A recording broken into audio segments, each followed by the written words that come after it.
করে নেই।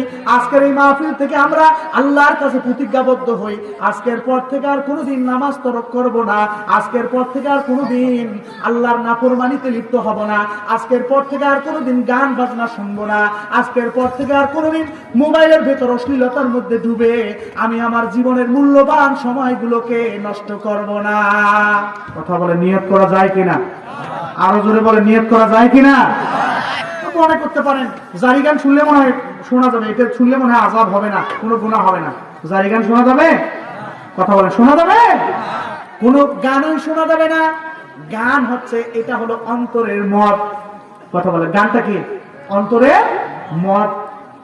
একটা মানুষ মদ পান করলে যেমনি ভাবে তার হুঁশ থাকে না, কোনটা ভালো আর কোনটা মন্দ পার্থক্য করতে পারে না, অনুরূপ ভাবে কোন ব্যক্তি যদি দিল দিয়া মন দিয়া ইয়ারফোন লাগায়া মনোযোগ দিয়ে গান শ্রবণ করে, তার মনটা মদ পান করলে একটা মানুষের যেই অবস্থা হয় তার দিলেরও তেমন অবস্থা হয়ে যায়।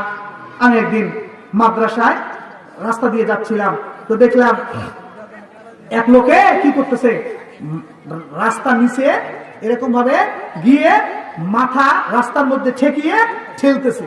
কথা বলে কি করতেছে? ঠেলতেছে। তো একজনে জিজ্ঞেস করে কি করেন ভাই? কয় রাস্তাটা সোজা করি। কথা বলেন কি করি? রাস্তা সোজা করি। তো আমার পাশে যে ছিল বলতেছে যে মদ পান করছে, মদ পান করার কারণে তার এই অবস্থা।